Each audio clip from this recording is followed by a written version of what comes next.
What's up, guys? My name is Splattercat, and welcome back to the Nerd Castle for yet another episode of Expeditions Conquistador.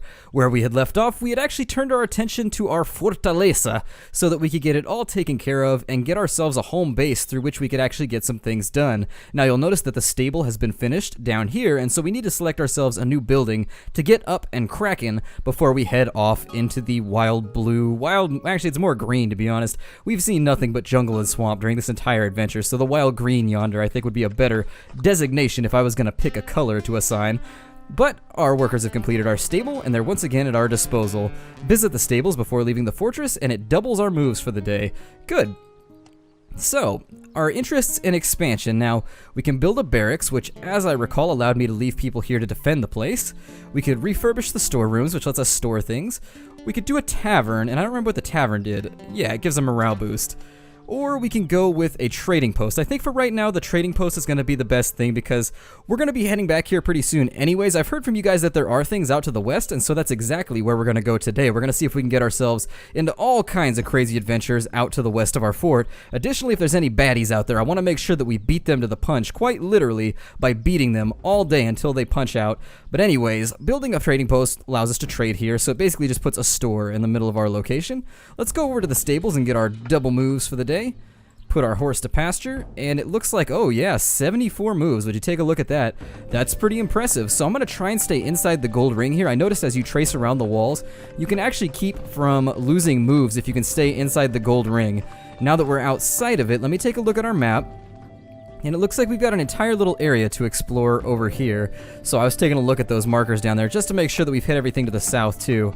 Now there is some treasure right there, which I am going to detour to go get because we obviously need loads of coins so that we can get ourselves all spent up at our fortress. Because frankly, we haven't earned a whole lot during this entire adventure. In fact, we've come out of it more or less empty-handed. Wealth is generally, in this time period, it tends to be related not really to how much money you have, but actually how much land you control, and so we really need to get ourselves landed, as they would say back then, which being landed nowadays I think is a completely different phrase than being landed back then. But in any case, let's head out to the west and see what we can find for ourselves. Now we get some herbs, we get some oil. Ooh, can we make it to the spring? Even better. And so we've gotten ourselves a very efficient travel day done. We managed to hit the spring right before we ran out of moves. There's a pig down here, so I'm going to follow him since we have to go over the mountain anyways. Let's see if we can get him eaten, or at least shot, so we can prepare him. And it looks like there's a point of interest and a grave. So let's go ahead and go to the point of interest first. I'm sure the grave is just going to be another one of those things that I assume now is for a quest that we're going to discover later. Every grave I've dug up so far has been the exact same. It's just like a normal skull and a normal skeleton, but one of them that I dug up had an alien-shaped head, but you guys know that if you've been following it. Oh, we finished our map of the plains. Cool. So let's go ahead and have Barreto. What is he doing right now? He's got to be inventing, right? Is that what he's doing? Yeah, he's working on inventing better axes, like crazy steampunk axes that just knock trees over like crazy while belching coal smoke everywhere. He'll consolidate our maps for now, then we'll get him back on the horse doing inventions after today. We gained 13 meat from our hunters, 100 free experience. Well, not necessarily free. We did have to do a lot of legwork for it, but in any case, I'm not going to turn down free level ups because you never know when we're going to have to split our force in the future and fight with people that we normally don't use. So I'm going to try and get everybody up to veteran status, I think, before we end the game. Looks like we've got some mushrooms over here. Let me take a look at my contextual menu. Oh, there's a town. Let's see what the map calls it. The map says that it's a sheltered hut. Okay, so we'll rest for the night and then we'll check out the hut. So let's get him back. Yeah, there we go. We're going to get him back working on axes. And so we've got 33 days until that's up and ready to go. We found 8 wood from a broken down old cart. We got 13 meat from our hunting party. You'll forgive me as I pan the camera around a moment just to make sure. Looks like somebody's been chopping away. A small hut stands in the mountains overlooking an unreasonably idyllic little valley shielded from the wind by cliffs on all sides. You can make out a figure sitting in the shade beneath a tree next to the hut. We approach the hut, and coming closer, you discover that the figure is a middle-aged Spanish man, clad in the simple garb of an Aztec farmer. He looks up as you greet him and jumps to his feet. What? Are frogs playing tricks on me again, or are you Spanish?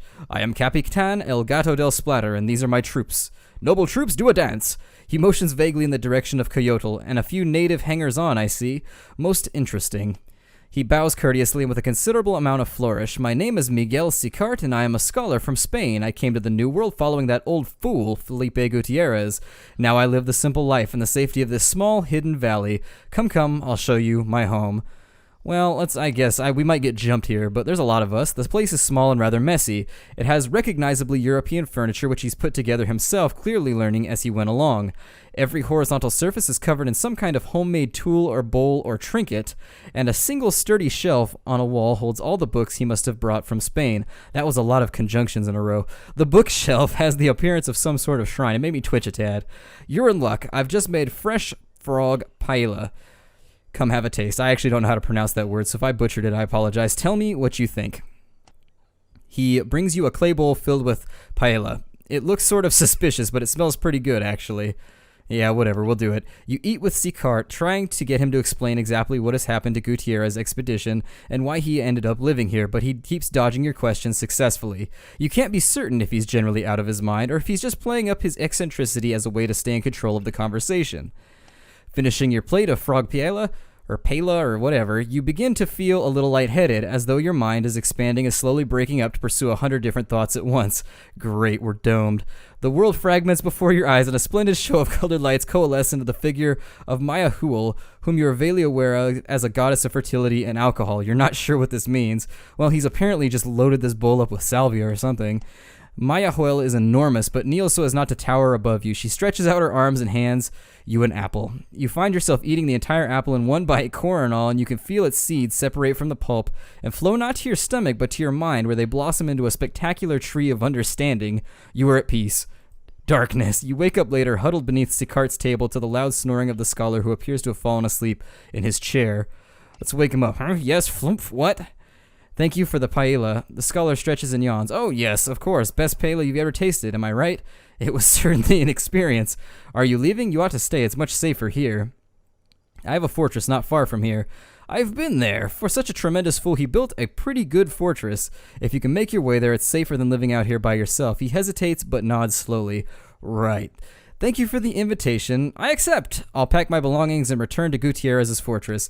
Good luck to you, as well to you, senor. And we end the event. So apparently getting high was the cost of making a new friend, which that seems to be how a lot of the interactions in life work. Somebody packs a bowl and then you end up being friends. But let's head up to the north here and see what's in this little, I guess there's kind of a grassy path in between the layers of the jungle. And so we will have everybody hunt for now, since we don't have any other major jobs to work on. We got 5 meat. We'll go in here and grab that. And it it doesn't end. I thought I ran into a dead end, but they were trying to be tricksy. They were attempting to be tricksy, my friends. And one thing I learned from Gollum is if people are being tricksy, go out of your mind and be schizophrenic. It'll fix the whole thing up. And it looks like we've got a rather large cave here. I don't really know what it's for. We'll check out the grave after this, though. But let's check out what's in here. High in the mountains, you discover an ancient Olmec-style stone archway at the mouth of a great cave. Etchings in the stones seem to tell of a great gift from the gods, a taste of immortality awaiting those brave and pious enough to pass through labyrinthine caverns that hide many dangers. We'll enter the cave. Entering the mountain, you find yourself in a beautiful grotto with a crystalline blue lake lit by rays of crisp sunlight sifting through dusty openings in the ceiling. Across from the entrance is a large, strong double door wrought from solid stone with an indentation in the center that appears to be a slot for an elaborate circular key of some sort. Detailed inscriptions in the rocks surrounding the door explain that the key has been split into 3 pieces, each piece located in a different part of the caverns, guarded by terrible dangers. You inspect the tunnels leading away from the main grotto, and there does indeed appear to be 3 of them, each marked by a large glyph etched into the rock above. We can apparently count, because indeed there are 1, 2, and 3. The tunnels are very cramped, and bringing your entire expedition into each of them would be foolish. You will have to choose one of your people to accompany you to get each key. God, I know where this is going already. We'll start with the maze tunnel. The opening in this tunnel has some sort of intricate glyph that must represent a maze. Well, for a maze, I think I'll go with somebody who's intelligent. Let's bring Pedro Alvarado. You tell Pedro Alvarado to grab a torch and follow you as you enter the tunnel marked with a twirl of a glyph that can only represent a labyrinth. Within 5 turns of the twisted tunnels, you're completely and utterly lost, as your initial plan to always turn right is foiled by a few loops and dead ends. God, is that what our plan was? Why didn't we leave breadcrumbs? Drop a coin every few feet. Gee, haven't you ever read Greek literature? God.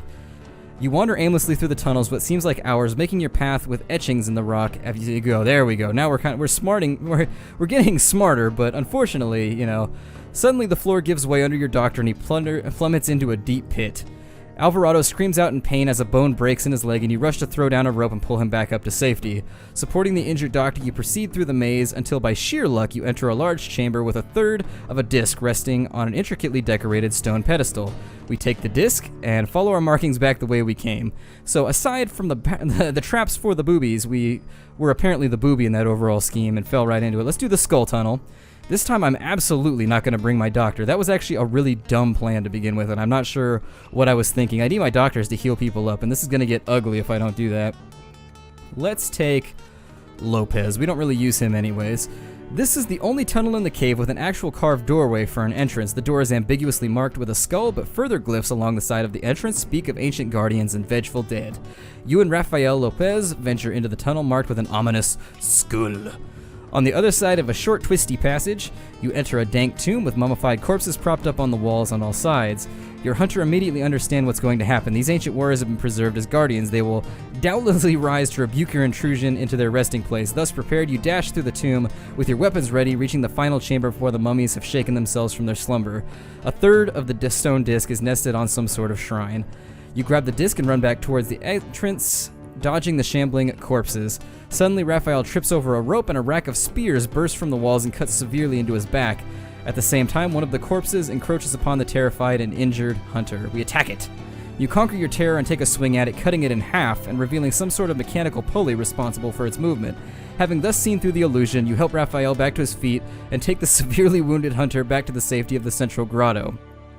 Now, one thing I disagree with this is it seems like no matter what you choose, you're going to take an injury. They did the same thing in the Temple of Death, and that was something that I just frankly, I don't like. That they should have made this a little bit more robust. It would have been cooler if you had multiple options, and if you navigated it perfectly, you were a hero, like Indiana Jones style, just da-da-da-da, and then you're perfectly fine when you make it out the other end. But instead, I feel like whoever I pick is just going to end up getting completely and totally fisted, unfortunately. And so if you're going to fist me, at least put on like high heels and trim your nails or something. But in any case, this tunnel is marked with a serpent glyph. You think you hear hissing from the darkness. Lovely. Let's take somebody else that we never used. Tayana, I'm going to go with my wife on into here. This time, let's see. You light 2 torches and venture into the tunnel with Tayana by your side. The symbol outside the tunnel proves quite accurate as the tunnel opens up into a set of small grottos that appear to be breeding pits for poisonous snakes of all colors and sizes. Well, if they're going to bite me, they can at least be colorful. Colorful things are more enjoyable, right? Colorful snake bites? I don't know. The trapper expertly guides you along the least slithering path, showing you how to sweep at the snakes with your torch to keep them at bay. You reach the inner chamber unharmed, where a third of an elaborately decorated stone disc is resting in a niche dug straight into the stone wall. We grab it, and we go back the way we came. Okay, so maybe it has to do with what class you pick, honestly. Maybe there is a way to go through perfectly fine, and each one just has a specific person that is good at it. Like maybe the scholar was what I was supposed to do for the maze. I picked a doctor because I figured it had to be somebody educated. And then for the skulls, they probably wanted a warrior maybe, or maybe that was for a scholar because he would see through the engineering, he would see through the machination, but who knows. We'll assemble the key, and having assembled all 3 pieces of the key into a full stone disc that slots neatly together, you place the disc into the slot in the door and turn it into a full circle clockwise. The doors slide apart to reveal an enormous pyramid hidden in a small valley with steep rock walls on every side, barely large enough to contain the temple. The awe-inspiring sight is revealed. A furious dispute is ignited among your servants. You don't even have time to understand the cause of the argument before one of them produces a dagger and thrusts it into the throat of another servant. So it's turning rapidly into a shiva-bitch situation. In the blink of an eye, you have a fight on your hands. We'll defend ourselves. Now we're out a healer, which is a little bit disappointing, but we'll make do. I think I have another healer here. I don't really know if I want to bring her into combat, though. It's a little bit scary. Let's just see if we can fly through this by the seat of our pants without any extra help. So let's take Alvarado's gear real fast, and then let's take anybody that has extra gear and give it to... Who did I bring? Let's see here. Is Trevino again? It has to be Trevino. We'll go ahead and give Trevino just the weapons and then a little bit of armor so that he's a little bit better equipped for this whole thing. And then we will plunge our way into the fury of our foe's furor. And so it's probably just going to be a bunch of weakly armed natives would be my guess. I don't think this is actually going to be that nasty. Thus far, it's pretty rare that I find a fight that actually stubs my toe and blacks my eye. They're mostly pretty easy to live with, to be honest. Now, we don't get a preparation phase, I don't think. Yeah, so we're just going to have to live with whatever happens. Oh, they're actually... Okay, they seem to be a mixed group of both Natives and Spaniards. They have a couple scouts, I think. Wait. They have a reasonable amount of ranged, all hanging out and ready to fight with us. So what I'll do in this situation is we're just going to move forward slightly. I don't know if we can move across all of that, but I'm going to keep everybody consolidated like I always do, because it always seems as though sticking together in this game is the best way to go. Coyote is looking like a badass. I love his amazing tribal armor. That's really cool looking. I like the fact that he actually looks decked out. That's something that I definitely... I like. Aesthetically, I enjoy it. It's something that I think differentiates him from the other group members. In fact, I wish we could have gotten natives a little bit sooner, but it's alright. Nothing to whine and cry about, spilt milk and all that. Let's go ahead and we're going to throw a lantern right there because they have to cross that area. And so as they do, they will undoubtedly take a bit of damage. Now the scout is going to be able to close with us pretty quickly, but the people that are stuck behind these lines, what I'm trying to do is if their rangers are able to dance back and forth with ranged, I want them to burn for their trouble. That's basically the way that I'm going to put it. I want them to burn for their trouble. So it looks like that's exactly what they're going to do. Burn, baby, burn, setting a hunter on fire. And so the rest of them appear to be at an impasse. What we're going to do is we're going to gang... Oh, no. I tried to select... Oh, I thought that was my scout. Okay. God. Mistakes being made already, but luckily, given the fact that my other warrior is, or my scout is quite astute at the ass kickage, I think we're going to be okay. Now, unfortunately, I'm setting up a flank right here, which was a little clumsy. That was clumsy on my part, but we can live with the results. Coyote lays down a pretty sinister blow right there. We're going to have this warrior come in, and they've made the mistake of advancing their troops too quickly.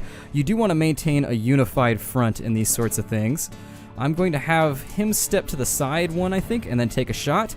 He's got about an 80% chance, so there we are. He's down. We've already taken out 2 of our enemies, and the flames have spread, so this whole thing is actually going to probably be pretty quick and painless. They're all recruits anyways. I've noticed that the game has an awful habit of putting it up against recruits. I don't know if adjusting the difficulty would make it actually bring in more veterans and things of that nature, but that's just, I've noticed on the forums, most people are like, oh, at the end of the game, it's like veterans and sergeants and lieutenants beating the crap out of recruits.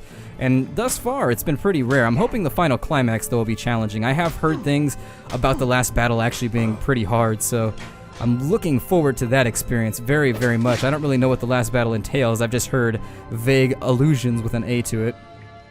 We'll have him step forward, and I'm sorry, it's so dark, my eyesight is betraying me here, as always. And so we have no way to get past that I can tell, but we can sort of dogpile right here and just kind of unleash the pain on people as they line up against us. Because if that's all you can do, that's all you can do. But we're not going to lose anybody in this engagement. I'm really interested to see what kind of things are waiting for us down in the bottom of this temple. The treasure in the Temple of Death wasn't really worth the trouble, so I think the treasure here may be more worthwhile, because it seemed like we went through a lot more trials and tribulations here. Now, we had more injuries in the Temple of Death, but here in this temple, this unnamed temple, we've actually done a little bit better. Now, is that an enemy? He's on fire, so yes, I think he is. Between my scout and Coyote, we should be able to get a kill done there. There we are. And we can't get to him just yet. What we can do is line up for a shot with our hunter, though, who's going to be able to at least put some damage on him from right there, maybe? There we go. It's hard to line up those shots sometimes, but there's another 34 damage to Bemisola. I'm going to assume that the G is silent in that name, but I've never seen that name before, so dunno. Oh, I didn't see that one. See, the dark maps, it's those earth-colored enemies with the earth-colored tiles, and very difficult for my eyesight to see. And so there's another casualty right there. Nothing to really fret about. I mean, either way, even with that free attack that they just got, they're not going to finish the fight in any sort of shape to continue fighting, so flawless victory. And so losing somebody there would have been a little bit disappointing, but it's all right. You stand victorious, but half your servants are lost. You grab a hold of the participants in the dispute that sparked the confrontation. What is this about? The man answers in broken Spanish. Please forgive, Capitan. They not want go further. Fear pyramids say, so ancient powerful protections, we are tempting fate to go on. We say go, you go, we all go. Our masters be very angry. They fight. They are fools. I would not have forced them to go. The man nods surprised. Yes, Capitan. Ascend the pyramid. Your expedition ascends the stairs to the top of the temple, where you find a beautiful fountain seemingly untouched by the passage of time. Your people drink from its waters and are astounded to find that the marks left upon them by the jungle vanish, and the lines on their faces are smoothed away. You appear to have discovered the fountain of youth. Very cool. So we'll bring some of the water with us. You carefully fill your canteens with water from the fountain. Its almost magical healing powers will be invaluable in any battle from now on. So I'm assuming that's going to be like Phoenix Downs or something. They're going to allow us to get back into the fight, and I'm actually pretty stoked about the way that whole thing turned out. At this point, oh, there's another cave entrance. Well, I suppose we can send somebody. It looks like we got all of our wounds healed. I'll send Vidal because she's got scouting ability, and exploration seems to draw upon that. Let's make sure Barreto is still tinkering. He is indeed, so we'll camp for the night. And Vidal had an accident, unfortunately. She gets a harmless bone fracture. And so other than that, we find some free rations, and we also get 12 meat for the night, which is going to work out in our favor. I am going to be careful to make sure that I don't miss anything here, because they like to hide little branching paths in the middle of these little paths and highways through the jungle, and sometimes you miss them, and there's good stuff in some of them, so you want to be doubly perceptive when traveling through these little narrow corridors. For me, it's a little difficult, because blindness comes at a cost of being, imperceptive, but I think we'll be alright in the long run. So let me take her, and I'm going to heal her up real quick. Give her a few loving caresses, and she should be back up and ready to roll. That night, we get 13 meat, which is cool. Let's take a look at our map and make sure we're not missing anything while we're out here. We need to hit this grave before we go back to our fort. And also, I'd like to swing down this way and just make doubly sure that we didn't miss anything there. And I think that'll probably be a good spot to break off the episode once we get this entire western area shored up. We're doing a pretty good job at exploring the map thus far. Let me see, how do I get up in here? Maybe by going this way. There's a pig and some treasure. That's usually a pretty good sign. Pig treasure! This pig's been sitting over here his whole life hoarding up treasure. And now we've just rolled in with our ridiculous human technology and annihilated him. Let's set everybody to the task of preserving, since we caught ourselves a pig at the end of the day. We're also going to get some herbalism done, I think. But beyond that, there's not a whole lot of tasks to be done, so there we are. And we gained 30 meat for the night, so we didn't do so well, but we got 18 rations anyways. Not a huge deal. So nothing to really stress about there. We get about 400 treasure during that whole thing, and it looks like we're going to have to go around. Luckily, it allowed me to click. It made a little pathfinding for us, and so we're just going to follow this one around the horn until it works out in our favor. Oh, that path was way easier than I expected. Whatever. It's all good in the jungle hood. So reassign everybody here. We can raid burial grounds. In my experience, raiding burial grounds seems to have a lot more detriments than it does positive aspects, so I'm kind of trying to avoid it at this point, because frankly, every time I've done it, it's sort of backfired on me. And I realize the irony of saying that right before I break into this grave right here. Now, it says a hastily erected cross marks a grave here.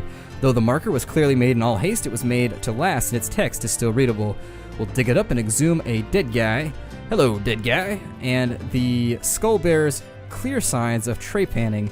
Isn't trepanning where they drill your skull, as I recall? I've only heard that word a couple times, and I think that's where they would actually bore holes into your skull to relieve pressure. In fact, I think we still use trepanning today, but we do it a lot more carefully, obviously, and we do it with anesthetics and such, opiates and all those things to make you feel good while you've got giant holes in your head to drain your concussion. But I believe they did it back then too, although I don't know if it was for medicinal purposes. Unfortunately, I'm not educated in medical history, but as I recall, trepanning had something to do with all that. Looks like we got another treasure chest here. And so because we need the money to keep building our fortress, I am going to come up and grab it. There's another 300 valuables or so. And then what I'm going to do is we'll head to the south, maintain our course, see what we can find, hopefully not get robbed. That would be definitely less than stellar. That would be absolutely, well, provincial is how I would put it. I don't know if provincial counts right there. Can you use that word in that context? I think I can. I think, well, I don't know. I think provincial means something different. I think I just made a vocabulary boo-boo. So let's go downwards, and we got to get through this mountain pass right here and then go kind of make like a reverse L or like a J shape, and then once we get that all scouted out, I think we'll be okay. I've noticed in a lot of situations you can just click on the other side of mountains and it'll auto path for you. It seems to be a pretty good way to get yourself to the other side of obstacles. Let's grab the spring here, which is nowhere near as cool as the last spring that we found. The Fountain of Youth is just an incredible find. I love the way the developers have worked in mysticism, Western colonial lore, and things of that nature to make the game feel more robust. I like the way that there's actually magic in this game. Like, we actually just got magical water, and that makes me feel pretty cool. We just found something that no Conquistador was ever able to find, which instantaneously I think elevates us to be way cooler. Our hunters return elated from their sortie to report that they found a watering hole. And so, of course, we're going to take the free food. We always do whenever we get that event. I do wish there was a couple more events. It seems like the random events are getting a little stale at this point. We are getting multiples. In fact, we're getting some of them on the 5th or 6th time, which, you know, it's a low-budget game. So I'm not going to hold it to the standard that I would say if, you know, Bethesda had made this game, for example. Because I think this game shows a tremendous amount of gumption. I think it actually, you know, they went out on a limb with this title. They tried to do a very bold gameplay idea, and I feel like they've pulled it off about as well as they could with the funding they had. It's an impressive game. I've been recommending it to just about everybody. Just like, listen, you're only going to play this game through once, but it's definitely worth it. Like, the one playthrough is a lot of fun, and I guarantee you'll enjoy it. I like this game, frankly. I've had a lot more fun with this game than I have with the last few Might and Magics, and I've had more fun with it than the last few King's Quests as well. Although, not King's Quest, King's Bounty, I'm sorry.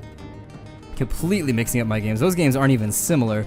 But those are the two games that make this game, that's where you can tell they're drawing from with this game.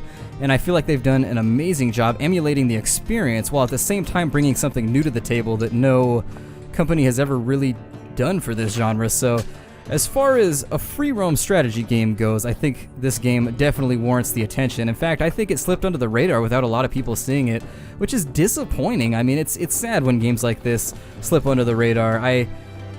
I don't think, I mean, it was on Steam's bestseller list for a little while, but I think it actually fell off the top recently, and I don't even know where it's being featured at this point. I'll look it up in between episodes, but you know, it's been dropping. It's kind of been shuffled, so I like to do what I can for indie developers that create games that I do think are truly unique.